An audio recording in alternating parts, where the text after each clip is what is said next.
আসসালামু আলাইকুম প্রিয় ভিউয়ার্স, ট্রু মিডিয়া ইউটিউব চ্যানেলের পক্ষ থেকে আপনাদের সকলকে শুভেচ্ছা স্বাগত জানিয়ে শুরু করছি। আসলে রাজনীতি এমন একটা জিনিস, এখানে যদি এমনি এক্সপার্ট পলিটিক্যাল পারসন নিয়োগ দেওয়া না হয় তাহলে কিন্তু এটা সুদূর প্রসারী হবে না। যেমন ধরেন এই যে পলাশির যুদ্ধে যখন সিরাজউদ্দৌলা 1757 সালে ছিল, এই 1757 সালের যে পলাশির যে অভিনয়টা, যে সিরাজউদ্দৌলা যে অবস্থানে ছিল, এখন বর্তমানে যে এই যে নায়ক নায়িকা আনোয়ার হোসেন এবং প্রবীণ মিত্রকে তাদেরকে সেই পার্ট দেওয়া হয়েছিল, তারা কিন্তু খুব সুন্দর নিখুঁতভাবে সেই পার্ট করেছিল, অভিনয় করেছিল। কিন্তু এই 2-3 ঘন্টার জন্য সম্ভব, সিনেমায় দেখালো খুব সুন্দরভাবে, সেভাবে তারা চরিত্র ফুটিয়ে তোলে। কিন্তু 1757 সালের যে পলাশির যুদ্ধের সময় তাদের সেই অবস্থানে যদি আনোয়ার হোসেনকে আহ, যে এবং প্রবীণ মিত্রকে ওখানে দেওয়া হতো তাহলে কি তারা দিতে পারতো?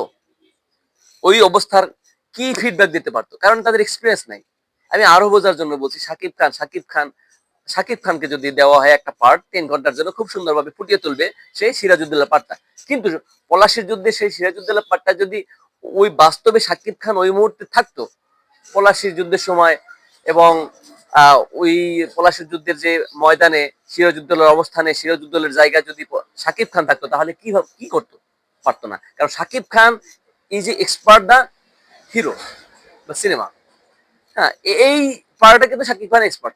পলিটিক্যাল সেকশনে যদি পলিটিক্যাল যে নলেজ আছে, এক্সপার্ট আছে, তাদেরকে নিয়োগ করা না হয়, নিয়োগ না করে এনজিও প্রার্থী, তারপরে আপনার সিনেমা সিনেমা যারা করে নায়ক নায়িকা, গায়ক গায়িকা, খেলোয়াড়, এদেরকে নিয়োগ দেয়, তাহলে কি আসলে একটা কাঠামো তৈরি হয়? এটা তৃণমূল পর্যায় থেকে যদি আস্তে আস্তে ধীরে ধীরে পলিটিক্স করতে করতে আসে তাহলে কিন্তু তারা এক্সপার্ট হয়, অভিজ্ঞতা হয়। যেমন ডাক্তাররা কিন্তু পালস দেখে, চোখের রেটিনা দেখে, হ্যাঁ, জিহ্বা দেখে, কান দেখে, নাক দেখে, মাথা দেখে, বিভিন্ন পরীক্ষা নিরীক্ষার মাধ্যমে একটা সিদ্ধান্ত উপনীত হয়। ঠিক তদ্রুপ এই যে পলিটিক্যাল দিক থেকে যদি আমাদের মধ্যে যদি এক্সপার্ট লোক নিয়োগ না করে তাহলে বাংলাদেশে যে অরাজকতা আছে সেই অরাজকতা থেকেই থাকবে। কারণ কি, এখানে তো পলিটিক্যাল পার্সন গুলো ওইভাবে না, এক্সপার্ট না। এরপর আবার তাদের আদর্শ থাকতে হবে, উইথাউট আদর্শ, উইথাউট আইডল যদি থাকে তাহলে সেখানে কিন্তু অস্তিত্ব থাকবে।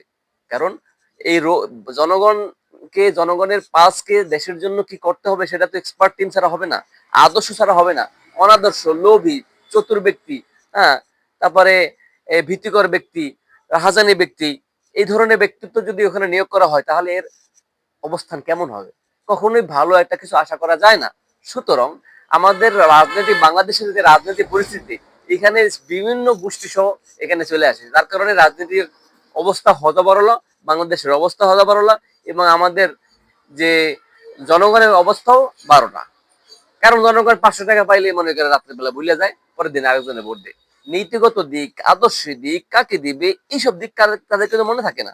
সুতরাং that is very important for the people. হ্যাঁ, আমাদের সকলকে আল্লাহ হেদায়েত দান করুক, সকলের প্রতি আল্লাহ রহমত দান করুক। আমাদের প্রত্যেকে একজন আরেকজনকে কল্যাণকামীর জন্য রবের কাছে প্রার্থনা করব। আমাদের দেশটাকে সুন্দরভাবে পরিচালনা হোক, এক্সপার্ট লোক দ্বারা, পলিটিক্যাল পার্সন দ্বারা, যেন দেশের উন্নতি হয়। এই জন্যই আমাদের সর্বসময় কামনা থাকবে।